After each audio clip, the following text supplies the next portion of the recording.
It's your Catholic Drive Time with Joe McClane and EmilyiAlcaraz. But joining us right now by phone is Father Gerald Murray. He is a canon lawyer, a pastor of Holy Family Church in New York City, most famously known or infamously known as part of the papal posse on Raymond Arroyo's The World Over Live on EWTN, and he joins us now by phone.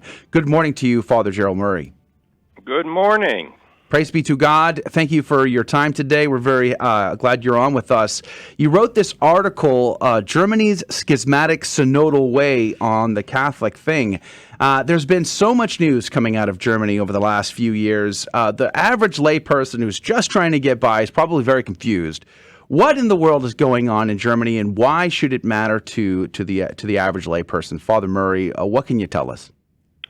Yes, well, the German Church has been promoting radical ideas for decades now, and it was of great concern to Pope John Paul II and Pope Benedict, and they made various attempts to try and bring the bishops and the priests and religious and the radical laity to task and to make them, reaffirm Catholic doctrine and not spend all their time and energy trying to change the Church. Well, under Pope Francis, unfortunately, they just continued and ramped up this activity, so they began a process, they call it the Synodal Way. What it really means is it's a meeting of some of the bishops and an official lay organization in Germany, which are issuing proposals, and the first of their proposals was published back in December, and the English translation came out, and that's why I wrote the article, because as soon as I read this document, I said to myself, this is revolutionary. They basically want to get rid of the hierarchical structure of the Church. They want to get rid of the doctrinal unity, the dogmatic consistency of the faith. They basically want to turn the Church into a democracy where everything's voted on, and things that get voted down have to be discarded. So it's a real challenge to Catholic unity, and it's more or less a Protestantization of the Church, and even worse, it's basically apostasy because they're going to get rid of doctrines they don't agree with. One of the aspects of your article that I found very intriguing was, on one hand, on one side of their mouth, they're saying, we want to object to sort of this very stern Catholic teaching that sort of forces its judgments down our throat. And then on the other hand, they're trying to say, well, once we've made these decisions, we expect that you'll abide by them. I mean, it's very schizophrenic almost in thinking. How do you see it, Father Murray? Yes, no, I agree. That part struck me. They basically say, we expect recommendation decisions adopted by a majority will also be supported by those who have voted differently. And they say we expect the implementation decision will be thoroughly and transparently examined by all. We expect everyone to help promote the ability of the Synodal Assembly to act. Now, that is crazy because in democracy, if you vote down a law or a proposition, you don't stop your opposition. You try and get it overturned at a later time. So the idea is that everyone has to fall in line. But when it comes to Catholic doctrine, you don't have to fall in line. You can do whatever you want. This is all about seizing power. They basically want to make themselves the head of the Church, and they want to start in Germany but then expand throughout the world. It's a vain attempt, but it's serious because, unfortunately, bishops who support this control dioceses, and they can promote these ideas and then tell people, well, I'm your bishop, you must follow me. Now, Father, I've been following the rise of this synodal way for over a year now, and it's been very concerning. And the question on my mind, and I'm sure on many people's minds, is how is this being allowed to happen? Do you think that perhaps there is someone speaking out behind the scenes that we might not be seeing? Because I'm not seeing too much opposition from the hierarchy in public. Well, we've had opposition from Rome. Pope Francis wrote a letter to the Germans, I think it's maybe a year and a half ago, in which he said to them, don't try and go too far. There's a committee that monitors canon law in the Roman Curia, and they wrote to the Synodal Way criticizing them and telling them they're not following canon law. But Cardinal Marx, who is the Bishop of Munich, and others have just been bullheaded and saying, we're going to go ahead and do this. So we're very fortunate that there are some good bishops in Germany who have been fighting this, and they do make public statements against it, but they're not the ones running the process. So it's usually the person in charge sets the agenda, and if they don't want to listen, then all you can do is criticize them and hope to shame them into abandoning what's obviously self-destructive. Father Gerald Murray is our guest. He's written this article on the Catholic thing. We'll link to it so you can read it in its entirety. It's called Germany's Schismatic Synodal Way. Father, why Germany? Like, does this go back to the Reformation? I mean, like, why Germany, among all the places on planet Earth, is seemingly this motivated, I guess is what I want to say, to try to change the church in such a dramatic way? Why Germany? Well, I think you're right when you take it back to the Protestant Reformation. The Catholics in Germany, who have been faithful over the centuries, they had a very serious approach to defending Catholic doctrine, and we have some absolutely wonderful saints and apologists over the centuries. But more recently, and I guess you could say since the Second World War, the German Catholics have more or less coalesced into a Protestant cultural and religious way of seeing things, and combine that with the fact that you have a group in Germany who are lay people who are employed by the different dioceses who tend to be more radical and liberal, and this is all due to the fact that in Germany there's a church tax. So the German church gets literally a couple of billion euros a year of taxes collected from all the Catholics in Germany, and then the bishops divide it up among the dioceses. And part of that money is used to pay bureaucrats. And as we know, bureaucrats have a lot of time, and they produce documents, and this is an example of it. Wow. All right, hold that thought. Father Gerald Murray is our guest. The German's Schismatic Synodal Way is our conversation. We're going to have to go to a short break. We're going to come right back and continue this conversation. What are the effects worldwide and the implications of all of this? We'll ask him, and that and much more coming up next on Catholic Drive Time. Don't go anywhere. Quick thing, Germany's Schismatic Synodal Way. Father Murray, welcome back to the program. Thank you, Joe. I would like to ask you, why, if they want to go down the crazy road, the bishops in Germany, and they want to really modernize or liberalize the church and her doctrines and her approach to LGBTQ issues and to marriage and divorce and ecumenism and all of that.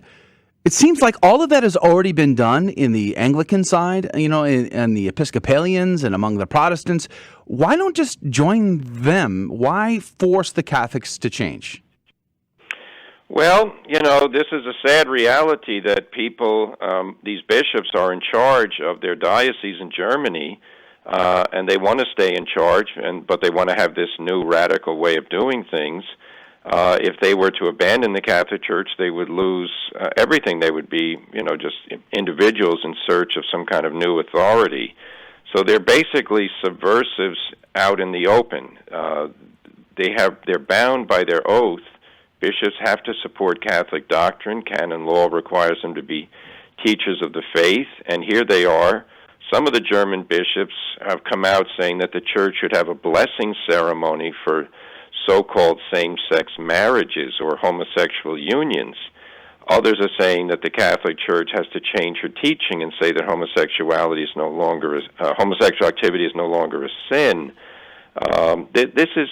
This is overthrowing Catholic teaching, and it's a great disservice. And bishops who do this need to be called on the carpet and said, look, you are a Catholic bishop. You are not inventing the religion. You're transmitting what Christ gave to the apostles. If you don't do that, you're going to be disciplined. But the preferable thing is that you repent and return to Catholic unity. That's what we really need. Now, along those lines, Father, how likely do you think a schism is? Do you think that the German Church is it likely that they will separate from the Roman Catholic Church? I don't believe a schism is going to happen where they're going to, leave the church But what will happen, hopefully, is that Rome will say to the bishops, you must withdraw these proposals, you must stop going in this direction, and if you don't, then we're going to have to remove you from your diocese. That's what needs to happen if they don't basically, through fraternal correction, realize they're going down the wrong path. We hope that happens because it's intolerable to have a group of bishops in the Catholic Church who are trying to undermine what the rest of the bishops are teaching, and that's really what's going on here. Do you think that will happen? Do you think there's any real chance that it will get to that point?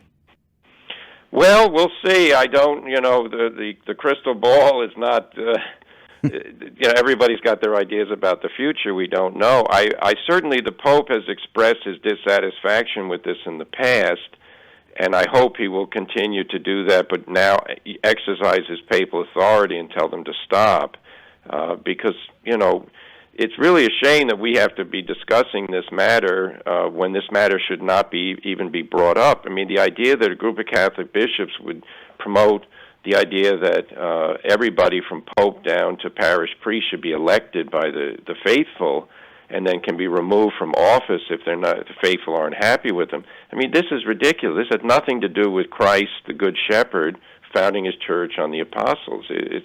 So we'll see. Now, Father, for our listeners who might be asking, well, why don't we elect our leaders? Could you expand a little bit on the hierarchical nature of the church and why it works that way? Sure. Well, the true shepherd is Christ. He's the good shepherd who came from heaven in order to redeem us. He laid down his life for the sheep. And then before Christ ascended into heaven, he appointed the 12 apostles to go out and spread the gospel, to administer the sacraments, and to govern the faithful. And then the apostles ordained their successors, and then we get the hierarchical structure of the bishops down to our own time. The bishops are assisted by priests and deacons in governing and sanctifying the people in their diocese. So the Catholic Church is wasn't founded because after Christ ascended into heaven, the apostles said, well, what do we do now? Maybe we'll start an organization to promote the teachings of Jesus. No, Christ sent them out. And that's how the church is. It's God-centered. It's not man-centered. Father Gerald Murray is our guest this hour. We have about another 7 minutes or so with him. We're talking about Germany's Schismatic Synodal Way and the implications of that. And Father, so let's just go down a hypothetical path here for one moment. Let's just say they go through with all of this synodal stuff and they implement all the crazy stuff that they are talking about implementing in that scenario, and in the scenario where they aren't removed from their diocese or none of that happens, what will be the effects of that scenario on the rest of the church worldwide? Well, this will cause great strife because, for instance, they want to ordain women to the priesthood.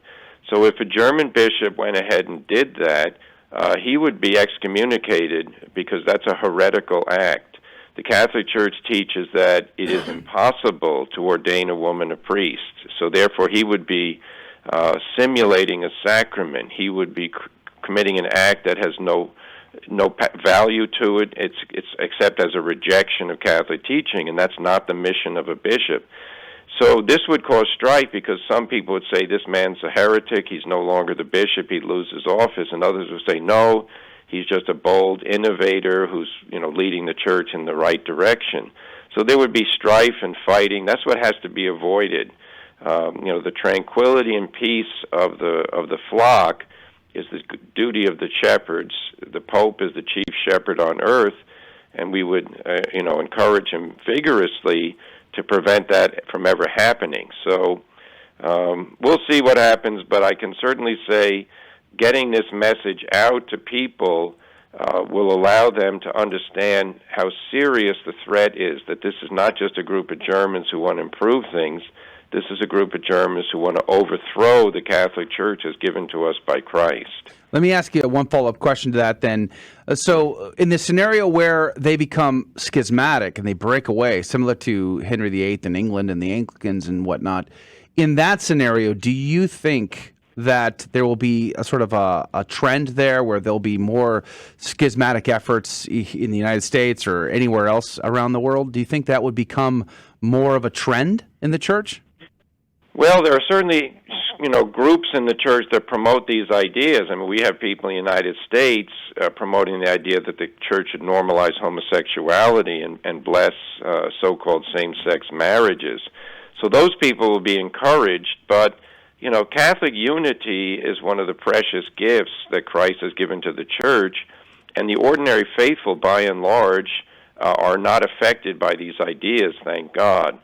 Now, as time goes on, and we know from the history of the Protestant Reformation, if you don't defend Catholic truth and then, maintain the hierarchy as the faithful leaders of the church, then you can have dissolution and you can have, groups taking over. So, Catholicism died, for instance, in the Nordic countries because basically the Lutherans were able to spread and the Catholic opposition was not strong enough. So, I hope that doesn't happen, but I have confidence that the Holy See will intervene at some point, I hope it's soon, to say that this is not faithful to the mission of the hierarchy in Germany to promote this synodal way. Now, the Vatican announced that the Synod of Bishops will be having a synod on synodality in 2022. And now hearing about what's going on in the German church, this might raise alarm. So can you talk a little bit about how, what is a synod? Why do we have them in the church, and how it's not necessarily a bad thing in itself, but the way it's being weaponized by the German church may be putting a bad taste in people's mouths when it comes to synodality? Right. The Synod historically is a meeting of the bishops. It's a coming together of the bishops, and they also call other people to be with them to assist them. But it's essentially an exercise of episcopal authority. Now, after the Vatican Council, Pope Paul VI introduced the Synod of Bishops, which was not a synod or a meeting of all the bishops of the world, but selected bishops. So it was sort of a representative assembly, but it doesn't have canonical authority to issue doctrinal definitions and general laws for the church. It's a meeting and the Synod of Bishops will happen, as you said, to discuss the very concept of what a synod is. The German Synodal Way really isn't a synod at all, because it's not a meeting of all the German bishops, and it's not a meeting really that has any canonical authority, but they go ahead and do it because they can. They were told not to give it this synod, that they're not according to canon law what they're doing, but they ignore that. So it's very confusing, because the word synod has its one meaning, but then it's appropriated for something that, really is a pressure tactic. We have about 2 minutes left in our conversation with Father Gerald Murray today about the synod in Germany and the craziness there. Father, maybe last thought here. What do we do about this? What are we supposed to be doing about this, especially as average layfolk? Right. Well, I mean, the first thing is to be informed, to know what's going on, and then to make known, in whatever way you choose, that you are a faithful Catholic who wants to uphold Catholic teaching, and that you're vehemently opposed to this. We have to recognize that a great part of the sex abuse scandal in the church was promoted or was propelled. The reaction was propelled by lay people getting upset and telling the bishops, "We don't like what you're doing. In fact, we're horrified." So if the people understand that this is wrong, and then make that known to their bishops and to the Pope, this is going to be very helpful. All right. Father Gerald Murray has been our guest, and the Germany's Schismatic Synodal Way article over at the Catholic Thing has been our conversation, and we'll post a link to the article itself so you can read it. But Father Murray, thank you for your time today. We're very grateful to you. Thank you. All right, God love you. Have a great day, Father. All right, that's going to do it for the first hour of Catholic Drive Time. We're glad that you were able to be a part of the program. If you can join us in the next hour, we would surely love to have you on. We have the game show, and we're giving out a $200 value prize pack from TAN Publishing on the Life of Christ, the Blessed Anne Emmerich series, and somebody's going to win that today. So join us on Facebook, YouTube, or Twitter, or on the GRN. One way or another, we'd love to have you on. God love you. God bless you. If you can't join us, we'll see you on Monday. Take care. Thank you for joining us on Your Catholic Drive Time, where it is our pleasure to keep you informed and inspired. Join us Monday through Friday at the same time, right here on your favorite Catholic radio station. Don't forget to connect with us. Just go to facebook.com/Catholic Drive Time. Again, that's facebook.com/Catholic Drive Time. Be sure to share more than just us today. Share Jesus with everyone you meet. Bye now, and God love you.